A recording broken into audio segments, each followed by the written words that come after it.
The flight attendant didn't even let him finish his sentence. "Sir, step aside. This line is for priority passengers only, not people like you." Her voice cut through the crowded boarding gate, loud enough that heads turned. The black man froze, passport in hand, a quiet confusion in his eyes. Not anger, just the kind of exhausted disappointment of someone who'd seen this before. Passengers snickered. Someone whispered, "He probably booked the cheapest seat." Another laughed.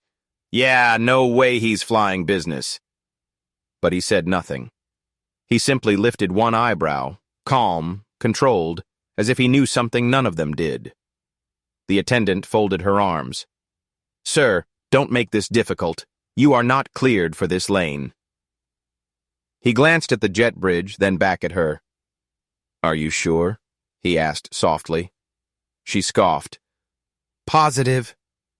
And then, before he could reply, the airport speakers crackled, and a voice every crew member recognized filled the terminal. "Attention gate A17, we are awaiting one final VIP. If Commander Hale is present, please proceed to the aircraft immediately. The captain will not depart without him." The attendants' faces drained of color. Passengers fell silent. And the black man, the one everyone doubted, slowly closed his passport, stepped forward, and said, "Now, are you sure I'm in the wrong line?" The terminal buzzed with the usual chaos. Rolling suitcases, muffled announcements, impatient sighs. But everything went silent the moment the flight attendant raised her arm to block him. "Sir, stop. This lane is for priority passengers only.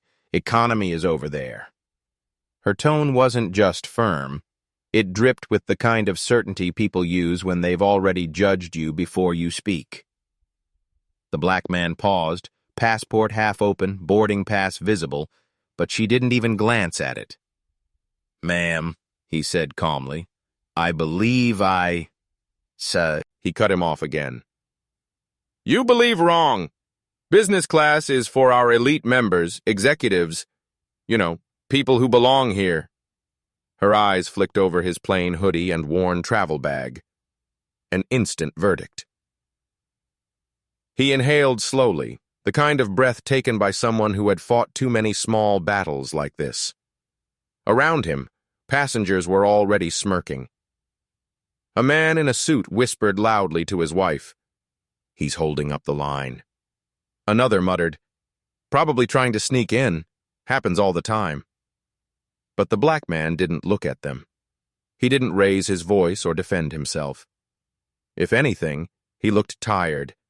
Not physically, but soul-tired. The kind of exhaustion that comes from constantly proving you deserve the space you already earned. "Sir," the attendant snapped, "you're wasting everyone's time. Please move." He lifted an eyebrow, a small flicker of amusement breaking through his restraint. "Are you sure you don't want to look at my boarding pass?" "I don't need to," she insisted. "It's obvious you're not—" And then it happened. A flight officer hurried down the jet bridge, breathless. "Is he here yet?" The attendant frowned. "Who?" The officer scanned the waiting crowd, eyes widening when he spotted the black man. He straightened instantly. "Sir, Commander Hale, the captain is waiting for you." Every head turned. The murmurs died. Even the suit-wearing man lowered his eyes. The attendant's face drained of color as the officer continued. "We can't brief without you, Commander. The cockpit team is already assembled." Commander Hale closed his passport, his expression unreadable, calm, in control, and suddenly towering in a space where he'd been dismissed minutes earlier. He stepped forward slowly. "Now," he said gently, but with enough pressure to make her swallow hard. "Should I still move to the other line?" For a moment, gate A17 felt zen in place, like the terminal itself was holding its breath. The flight attendant, pale now, tried to force a professional smile, but the edges of her lips trembled. She had insulted hundreds of passengers in her career, but never one who could freeze a room just by standing up straighter. "See, Commander, I didn't realize," she stammered. He didn't answer. Commander Hale simply handed over his boarding pass, not aggressively, not smugly, but with a calmness that somehow made the moment louder. The attendant took it with shaking fingers. Her eyes flicked to the golden priority stripe, the elite insignia, and the notation in bold red, VIP, authorized cockpit access. Her throat tightened. I apologize for the misunderstanding," she whispered, voice shrinking. But Hale only nodded once, the kind of nod that wasn't forgiveness. It was acknowledgement, a reminder that he had nothing to prove. Behind them, the passengers who had mocked him now stared with a mixture of regret, shame, and fascination. The man in the suit whispered, "Commander?" as if trying to piece together how badly he had misread the situation.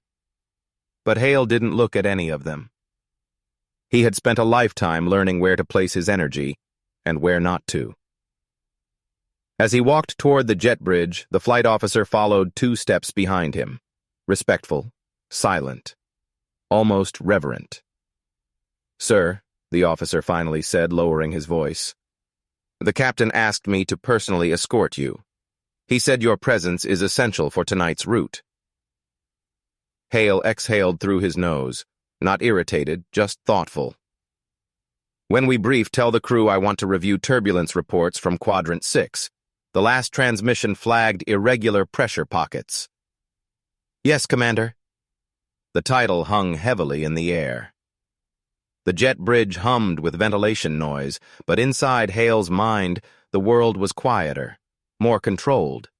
He had spent years earning that title, years of training pilots who now flew international routes, years of solving in-flight crises others couldn't diagnose, years of dealing with subtle prejudices that tried to box him in. And yet, every journey began the same way, someone doubting him before seeing him. As they approached the aircraft door, the flight attendant at the entrance straightened instantly. "Commander Hale," she said warmly, "welcome aboard. The captain and first officer are waiting for you in the cockpit." Hale nodded, stepping into the plane. But behind him, he could still hear Gate A-17. Whispers, conversations shifting, the ripple effect of truth hitting a room full of assumptions. "People like you." The phrase replayed in his mind, not because it hurt, but because it revealed so much about the world he navigated. Inside the plane, one of the junior attendants rushed toward him, almost too eager. "Sir, I'm so sorry about what happened at the gate. If you need anything, absolutely anything—" But Hale lifted a hand gently. "It's all right. Let's focus on the flight." His voice carried authority but also restraint. He was not the kind of man who needed to humiliate anyone to reclaim dignity. His authority was built on competence, not ego. As he moved toward the cockpit, he felt eyes on him. Business passengers, frequent flyers, people trying to reconcile the man in the hoodie with the title Commander. A few nodded respectfully. One stood up slightly, offering a seat as if he were royalty. Hale kept walking. His life was not about recognition. It was about responsibility. Before stepping into the cockpit, he paused for a moment, glancing back down the aisle. The door to the jet bridge was closing, sealing off the world that had misjudged him before he even stepped aboard. Inside this aircraft, his value was not questioned. His expertise was not doubted. Here, he was not a target of assumptions. He was a pillar of safety. With a final breath, he entered the cockpit. "Commander?" "The fall," Captain greeted, rising from his seat. "We couldn't start without you." Hale gave a small nod. "Let's get to work." The cockpit smelled faintly of engine heat, aviation leather, and the metallic tang of instruments humming quietly. Screens glowed in soft blues and greens, casting steady halos across the captain and first officer. But when Commander Hale stepped inside, both men rose instinctively, not out of politeness, but out of respect earned over years of crisis-tested brilliance. "Commander Hale," Captain Rourke said, extending his hand. "Glad you're here. We've got a situation we need your eyes on." Hale shook his hand firmly. "Officer Denton already mentioned anomalies in Quadrant 6. Rourke nodded, handing him a tablet. "Satellite reports came through just minutes ago. Pressure instability at 38,000 feet. Unpredictable trough movements. The kind of turbulence that doesn't show on standard radars." Hale's forehead creased slightly as he scrolled through the data. These weren't just routine bumps. The air currents were erratic, almost aggressive, like invisible waves crashing against each other in the upper atmosphere. The first officer cleared his throat. "We're rerouting 6 degrees east, but it's not enough," Hale finished quietly. Both pilots exchanged a look. This was why they waited for him, why they called him Commander and not by his first name. He didn't just fly planes. He understood the sky like it was speaking to him directly. He zoomed in on the model projection. "This pocket here," he said, pointing, "is cycling faster than the prediction curve. If we enter this path at our usual climb rate, we risk destabilizing the airflow against the fuselage." Rourke exhaled slowly. "Exactly what I was afraid of. What do you suggest?" Hale didn't hesitate. "We climb slower and higher." The first officer blinked. "Higher! Commander, at that altitude, fuel compression—" "Will be tight but manageable," Hale interrupted, but not unkindly. "We trade a little fuel for a lot of safety, then descend gradually once we clear the trough." Rourke studied him for a moment. "You're sure?" Hale looked him dead in the eyes. "I wouldn't be standing here if I wasn't." That settled it. Rourke nodded. "We follow Commander Hale's instruction." The first officer began entering the modified flight plan, fingers tapping quickly across the control panel. Behind them, Hale continued scanning, absorbing every detail, the way a man does when he knows lives depend on the accuracy of his next breath. In the background, a soft knock came at the cockpit door. It opened slightly, and a nervous face peeked in, the same junior flight attendant from earlier. "Sorry to interrupt," she whispered. "Commander Hale, one of our gate agents asked me to apologize again. She's very shaken." Rourke's eyebrows rose. "What happened?" Hale waved a hand gently. "It's handled. Focus on the flight." But something shifted across Rourke's face, something like anger, protective and sharp. "What did she say to you?" Hale didn't answer directly. He didn't need to. Silence told the story. Rourke clenched his jaw. "Unbelievable. Some people forget that respect should be uniform, title or no title." Hale offered a faint, almost tired smile. "I've dealt with worse. Let's keep the focus on what matters." The attendant nodded shyly and closed the door. Hale returned to the display screen, but inside a familiar ache pulsed through him. Not from the insult itself, but from the pattern. No matter how far he'd risen, how many pilots he trained, how many emergencies he'd saved passengers from, there were still places in the world where his value was invisible until someone announced it. He brushed the thought aside. "Not here. Not in this cockpit." Rourke's voice snapped him back. "Commander, do you want to lead the turbulence briefing for 2? The cabin crew?" Hale looked up. "Yes," he said, toning his voice into command mode. "They need to understand what we're heading into." He stepped toward the intercom, the soft red light reflecting off his steady eyes. Behind him, the pilots watched with the posture of students awaiting a master class. He pressed the button. "This is Commander Hale. All crew, Report to the forward galley for operational briefing. His voice was calm, unshaken. But beneath it was a truth the gate attendant never saw. A man who didn't need a uniform to command the sky. The forward galley buzzed with light chatter as the cabin crew gathered, half curious, half anxious. They all knew the name Commander Hale, but most had never worked a flight under his supervision.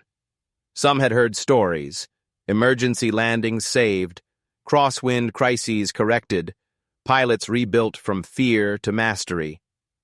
Others whispered rumors, the kind that made him sound like a myth.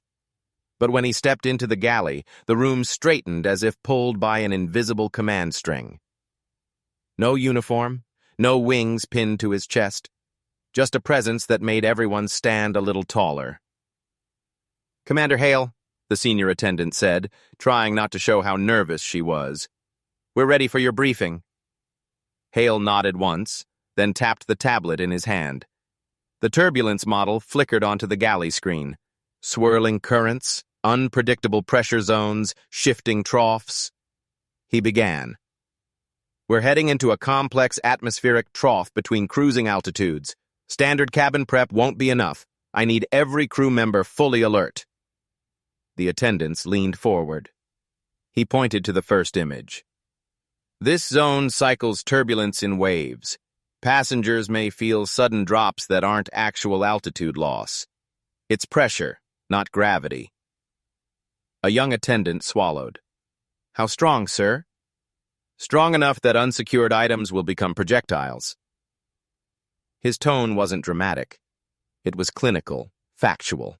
That made it scarier. The room fell silent. Hale continued. "We'll adjust altitude on my instruction. Expect prolonged seatbelt intervals. Anticipate panic from rows 22 to 26. That's the psychological cluster zone." The crew blinked. Most had never heard anyone reference psychological cluster zones. Only high-level trainers used terms like that. Then his voice softened, but the softness carried weight. "You are the calm inside their storm. If you break, they break. If you breathe steady, they breathe steady."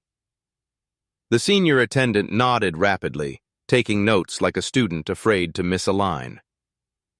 Hale paused, just for a beat, and something changed in his expression. A shadow of memory crossed his eyes. Not fear, not trauma. Something deeper. Something he didn't let surface often. One attendant noticed. "Commander, you've seen turbulence like this before?" He looked at her, and the galley seemed to shrink around them. "Yes," he said quietly, "and I've lost people to it." The words hit the room like a cold gust. He didn't elaborate. He didn't need to. That single sentence carried a decade of unspoken history. Storms survived, mistakes corrected, tragedies that branded themselves into a man's soul. The crew straightened, alert in a new way. Not because of fear, but because they now understood the stakes weren't theoretical.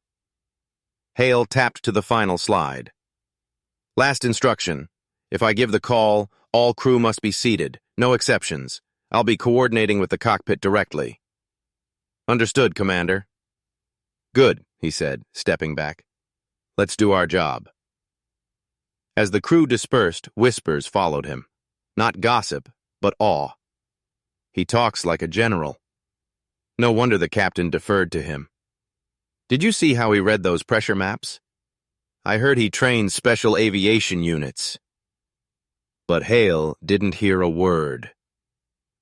He was already walking back toward the cockpit, posture tight, mind calculating routes, scenarios, probabilities.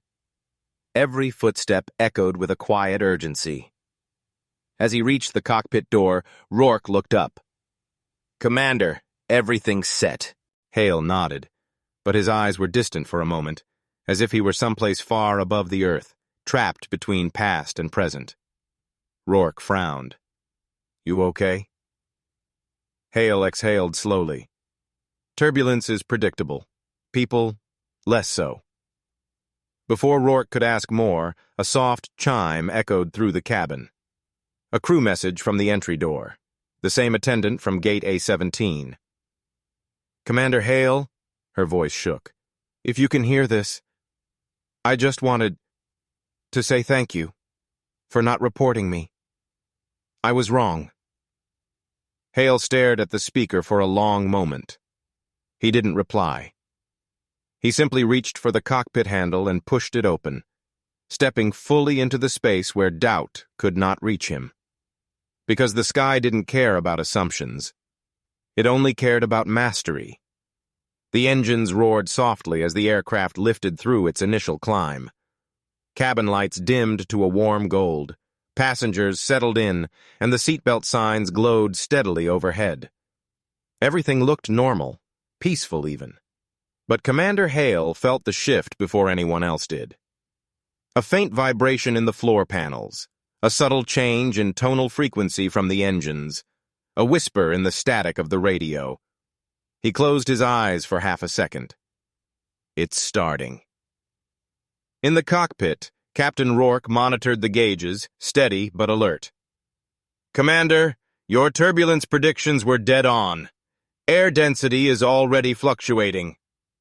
Hale leaned over the radar display. Patches of atmospheric distortion pulsed like slow-moving storms.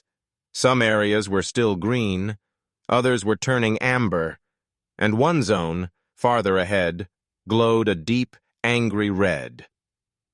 The first officer swallowed. That red sector wasn't there 10 minutes ago. Hale didn't answer. His jaw tightened, a quiet sign that the stakes had changed again.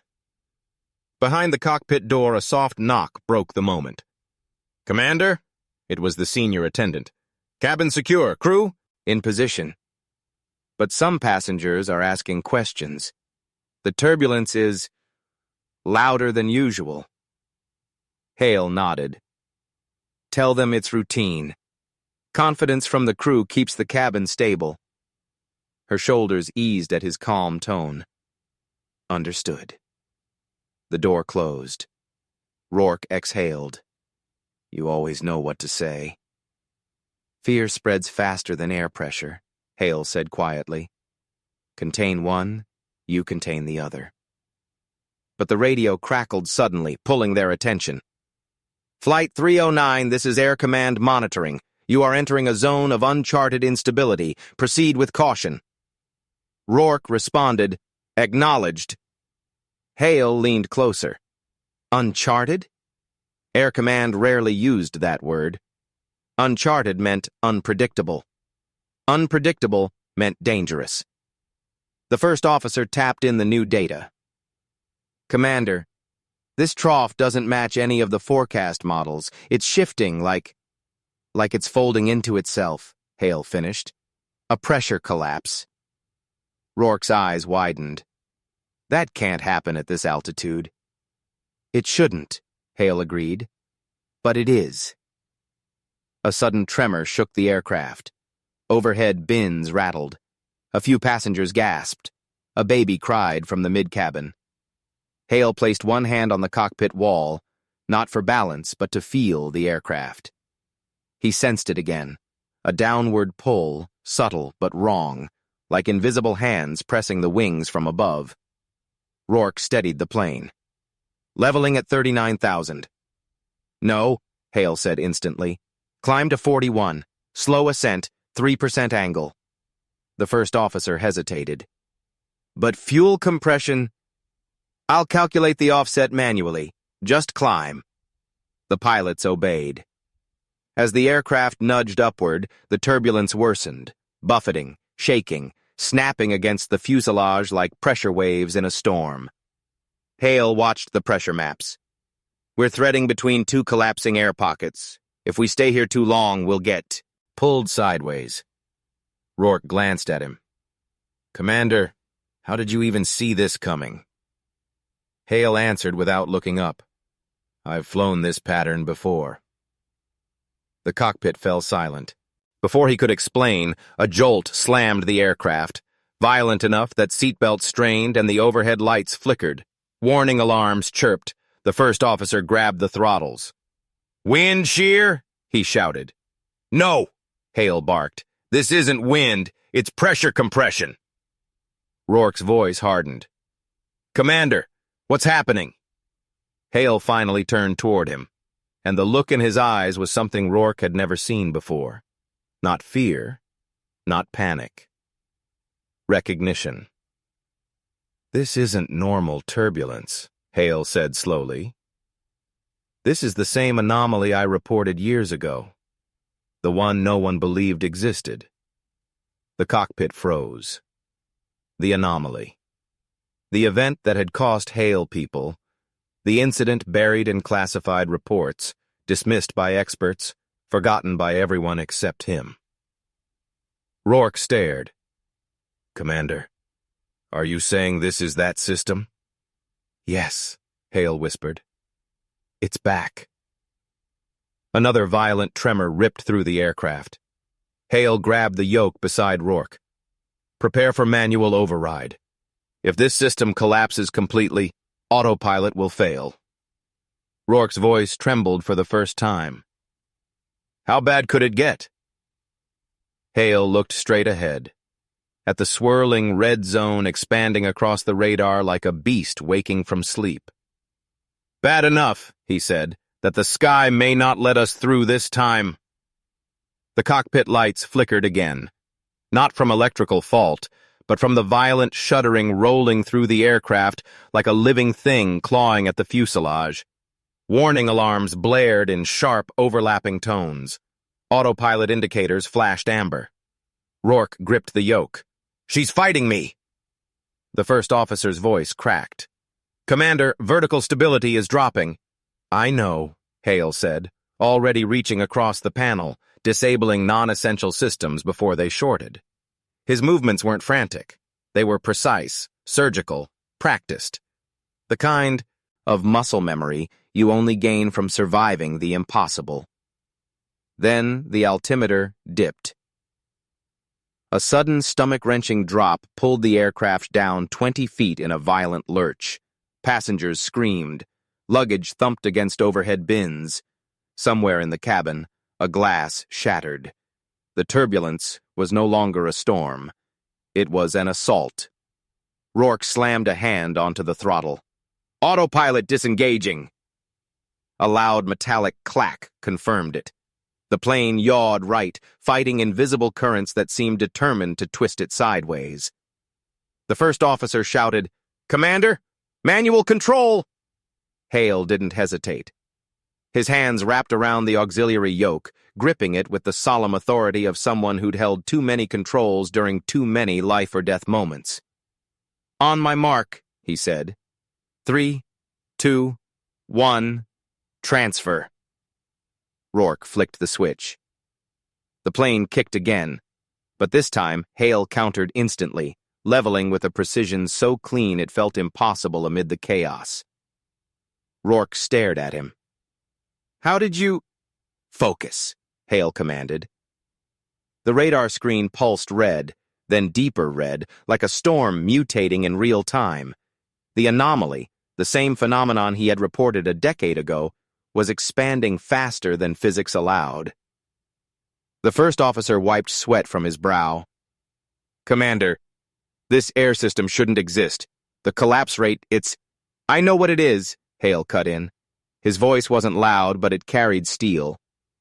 "I flew into this once before. We lost control at 42,000 feet, lost an engine. Lost—" He stopped, just for a breath, just enough for the past to flash across his eyes. Rourke lowered his voice. "You lost your copil—" "Eyes front!" Hale snapped. "You both stay with me." He pushed the yoke forward, then eased it back, threading micro-corrections through hostile air that felt like shifting plates beneath the plane. Every second brought a new jolt, a new force, a new test of their structural limits. The cabin speaker crackled. "Commander Hale, this is the senior attendant. Passengers are panicking." Hale kept his gaze ahead. "Tell them this. The plane is under the control of the safest hands in the sky. Stay seated. Stay belted. Trust the crew. His voice was steady, but sweat formed at his temples. Another violent impact, this one hard enough to knock the first officer against his harness. "Pressure wave," he yelled. "No," Hale growled. "That's the system folding inward. We're at the edge." Rourke scanned the readings. "Commander, airspeed is fluctuating beyond safe parameters." "I see it." "Altitude unstable." "I see that too." "Structural stress warnings." "I see it all." The cockpit fell silent at his outburst. Not because the men were scared of him, but because they felt the weight of what he carried, the memory of the flight that nearly killed him. The guilt etched into every decision since, the responsibility he bore like armor. Hale steadied his breathing. "We are not losing this plane," he said softly, almost like a vow. The turbulence hit again, harder, a blow that tilted the aircraft 15 degrees in a split second. Hale reacted before physics fully did. He corrected the pitch, adjusted the bank angle, compensated for shear pressure, and climbed 200 feet with a maneuver that would have snapped a weaker pilot's focus.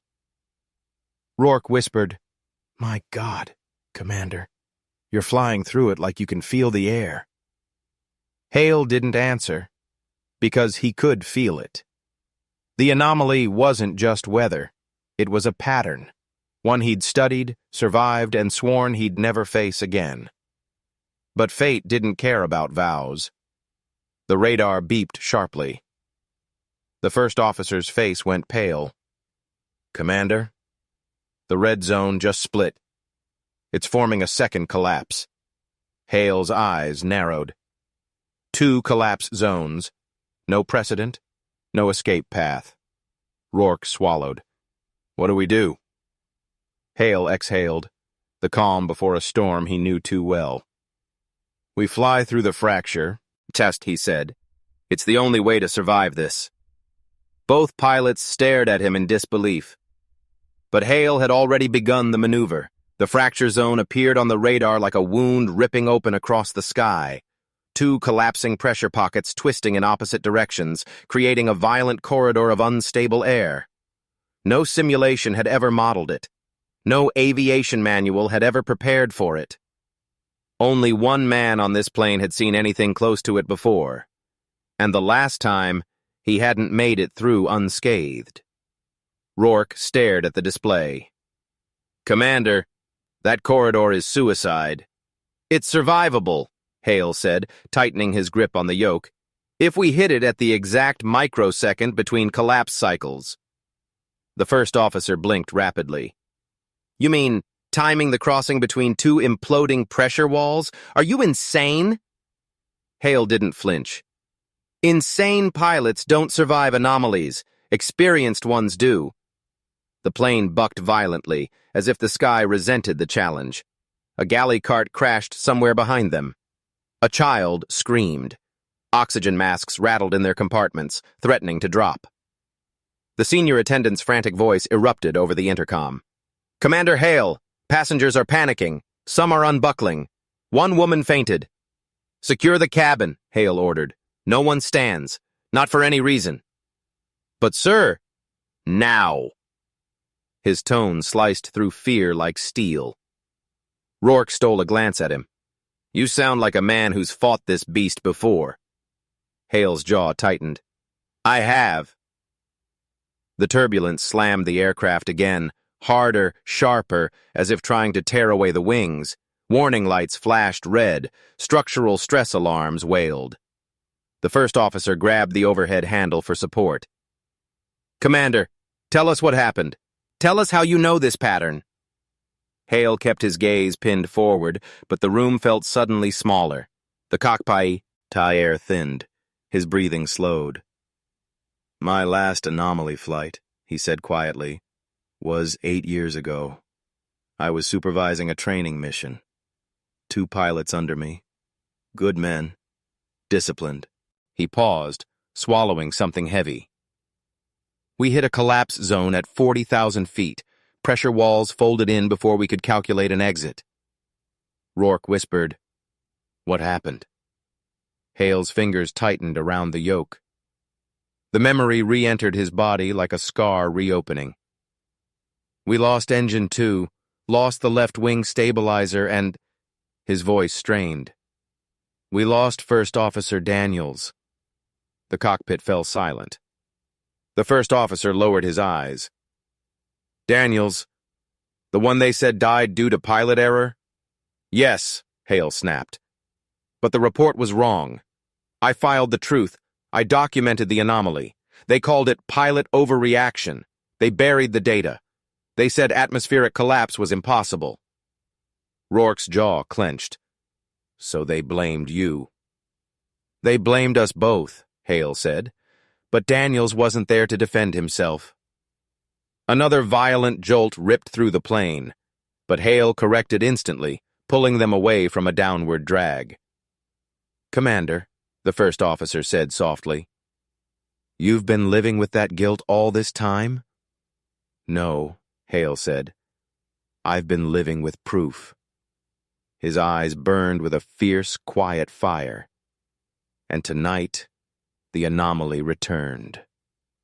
A deep, thunderous vibration rolled through the aircraft, like the sky itself groaning under pressure.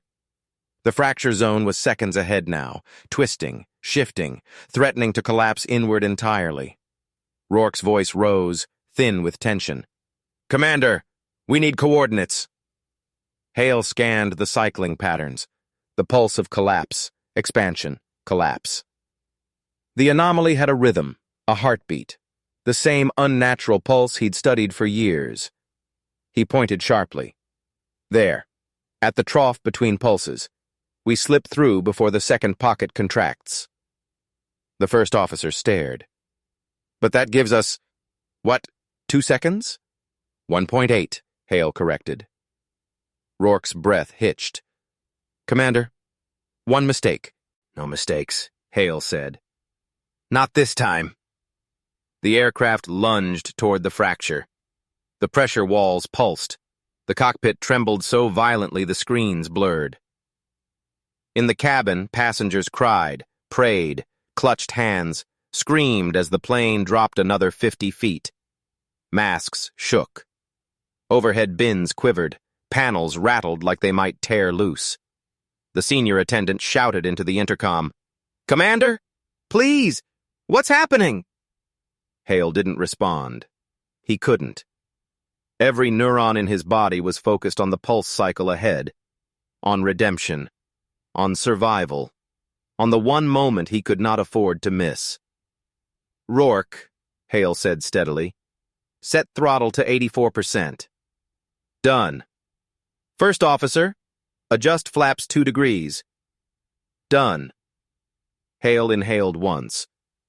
"Hold on." The fracture zone opened. A swirling, violent, collapsing corridor of air and pressure. Hale angled the plane toward it. 1.8 seconds, he whispered. "Or we die." The fracture zone didn't look like weather anymore. It looked like a wall of moving air, folding, twisting, breathing, as if the sky itself had lungs. Red and amber pulsed across the radar in violent waves. One wrong angle and the plane wouldn't just shake, it would snap. Commander Hale tightened his jaw. 1.8 seconds, he repeated. "We enter between collapse cycles, no earlier, no later." Rourke wiped his palms against his uniform. "Commander, velocity variance is rising. Compensate manually. Pressure is spiking. Ride the spike. Structural strain. Trust the airframe." Every warning the captain voiced, Hale countered with a precision that bordered on supernatural. The first officer stared at him. "Commander, how can you do this? No one flies through something like this." Hale didn't look away from the HUD. "Because I promised a man I'd never let another crew die the way Daniels did." The cockpit fell silent for one heartbeat, just one, before the sky struck again. A thunderous blast of invisible force slammed into the aircraft, tilting it nearly 20 degrees left. The wing groaned, a deep metallic sound like bones under pressure. Alarms erupted. The yoke jerked violently. Passengers screamed. Someone prayed loudly in the cabin. A baby wailed. Glass shattered in the galley. The senior attendant shouted through the intercom, voice cracking, "Commander Hale, we're losing people!" "Stay seated," Hale barked. "Everyone stays buckled." The plane lurched again. Rourke fought the yoke with both hands. "Commander, this isn't turbulence. This is a full-pressure implosion." "Exactly," Hale replied. "And the only way out is through." He watched the pulse cycle, a rhythmic expansion-contraction pattern no other pilot had ever identified. But Hale recognized it instantly. He had memorized it. It haunted him. It was the same cycle that killed Daniels. But now? Now he would use it. "Rourke," Hale said sharply, "on my cue, cut thrust 1, just for half a second." "That could stall us." "It won't. Trust me." The first officer gripped the throttle. "Commander, please tell us you've run this simulation." Hale didn't blink. "No simulation exists for what we're doing." Both pilots froze, but Hale wasn't finished.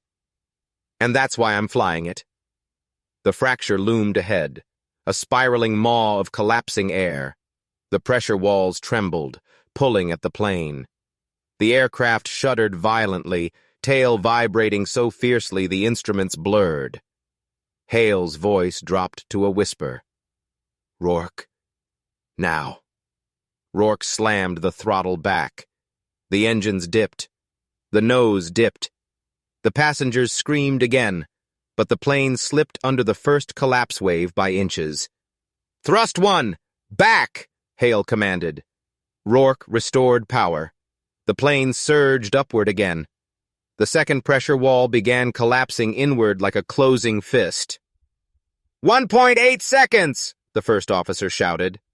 "Angle 43 degrees, Hale barked. The yoke resisted. Fight. Ting like a living thing, but Hale forced the nose upward. The plane climbed, strained, shook. And then they hit the fracture. The world went silent. A violent void swallowed the aircraft. No sound. No air. Just pressure compressing around them like a giant's grip.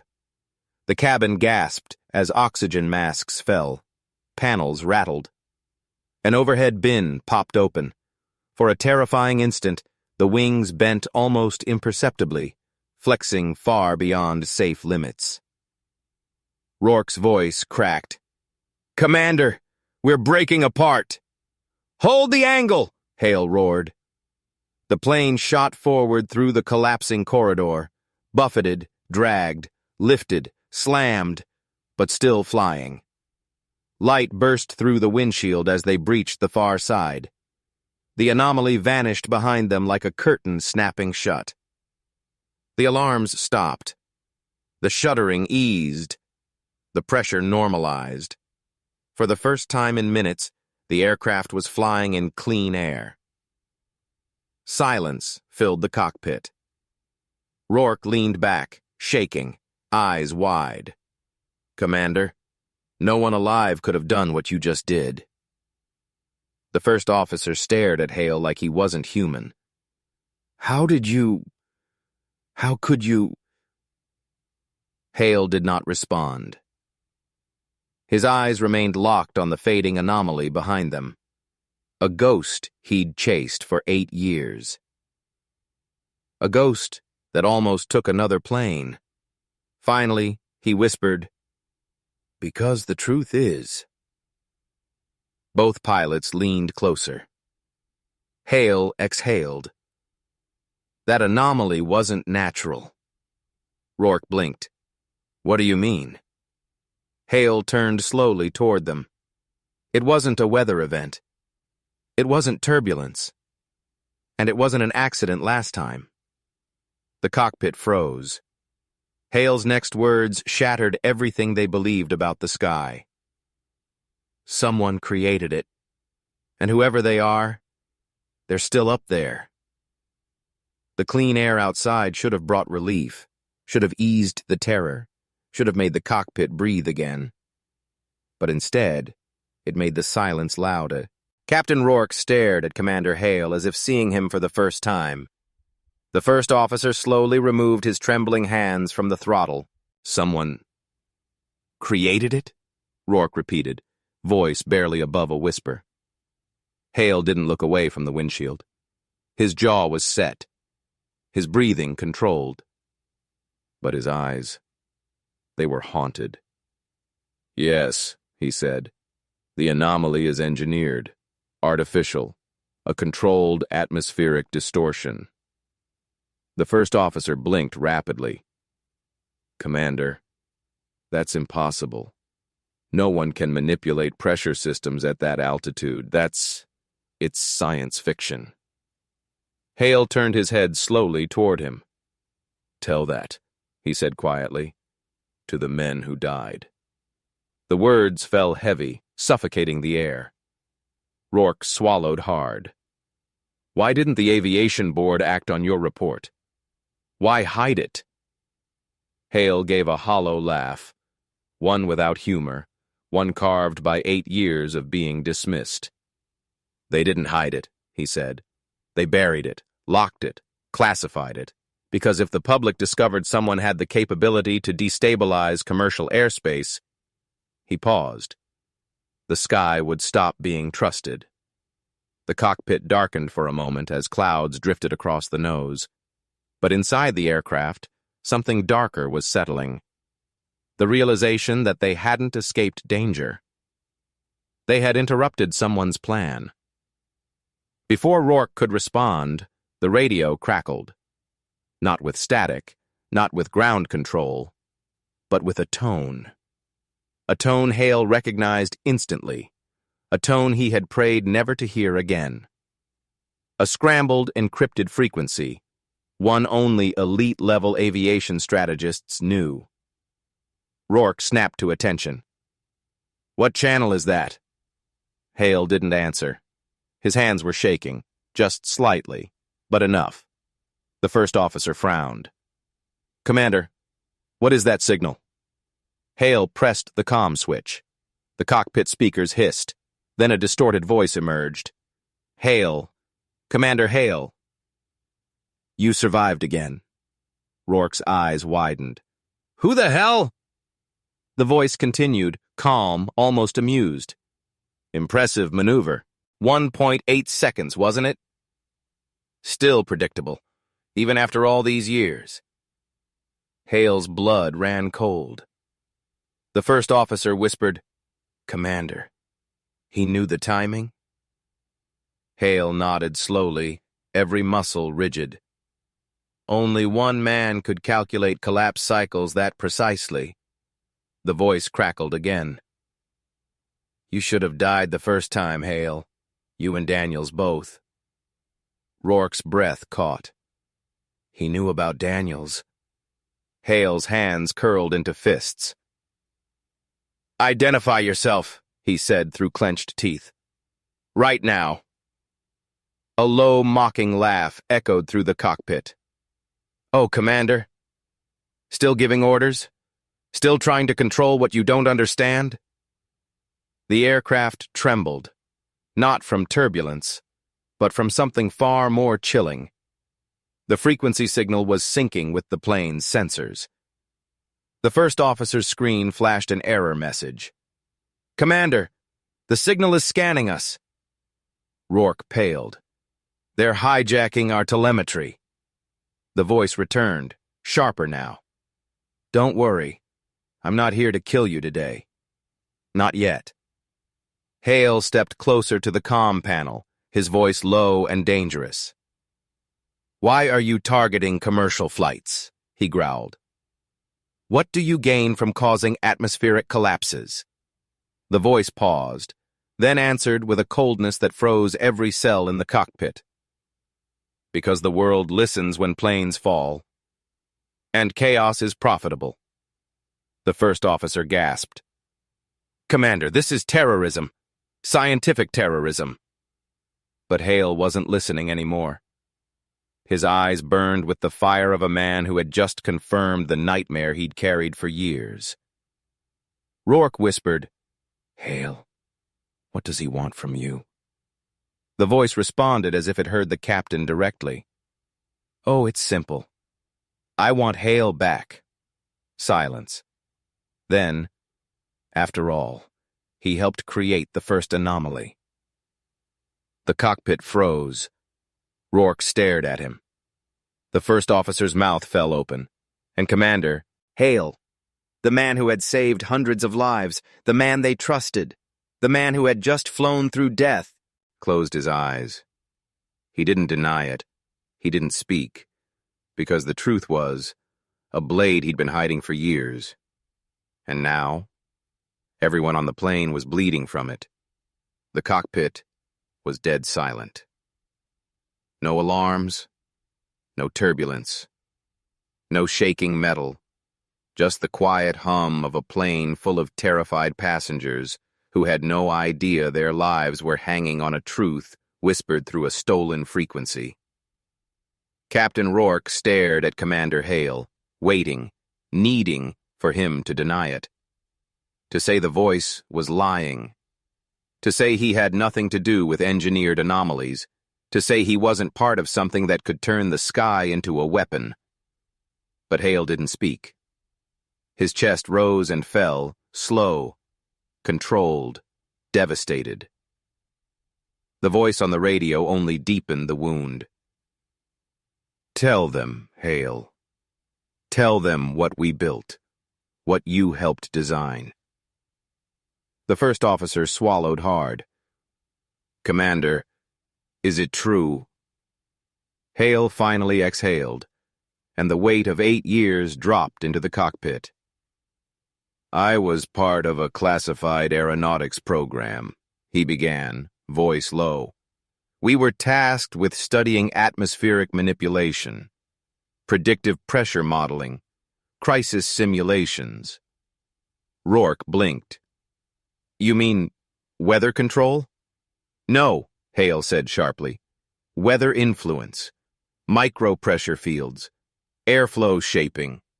It was meant to protect aircraft, stabilize them in storms, reduce accidents, give pilots tools no one had ever imagined." The first officer leaned back, stunned. "You built the technology that created the anomaly?" Hale shook his head, but not in denial, in regret. "We built the theory, not the weapon. I left the program when I realized someone wanted to turn it into offensive tech." The radio crackled again. "And that someone was me." Hale flinched. Rourke stared. "Who is he, Commander?" Hale closed his eyes. "Dr. Adrian Kessler," he said. "My former partner, a genius, a man with no moral anchor." The voice laughed. "A man who saw what you could not. That control of the sky means control of nations." The first officer gasped. Rourke clenched the armrests. Hale stepped forward, jaw tight. "You killed Daniels." "Daniels was a loose end," the voice replied casually. "He shouldn't have been on that flight." "You targeted us," Hale growled. "You triggered the collapse. And I would have succeeded too, if you weren't the best pilot who ever lived." Hale's fists tightened at his sides. Rourke spoke quietly. "Why now? Why return?" The answer chilled them all. "Because the world is ready, Captain. Panic is currency. Fear is influence. And Hale, my greatest creation, has finally stepped back into the sky." Hale slammed the comm switch. The voice vanished, but the damage was done. The cockpit felt like the center of a storm again, not of weather, but of truth. Rourke turned slowly to Hale. "Commander, what do we do?" Hale looked out the windshield. The sky was calm now, peaceful, perfectly blue, as if nothing unnatural had happened at all. But Hale knew better. "Kessler isn't done," he said. That signal, its frequency, its signature. He's nearby. The first officer went pale. Nearby? You mean? Yes, Hale said. He's airborne. Either a drone, a test jet, or a shadow aircraft. He triggered the anomaly remotely. Rourke frowned. Is he tracking us?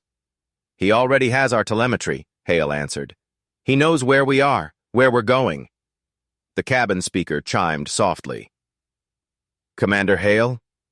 It was the senior attendant, frightened, shaken. Passengers are asking if we're safe now. Hale took a long breath. Tell them. He paused, choosing the words carefully.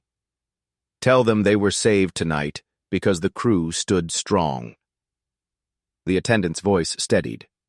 Yes, sir. The line clicked off. Rourke looked at Hale with a gratitude that bordered on reverence.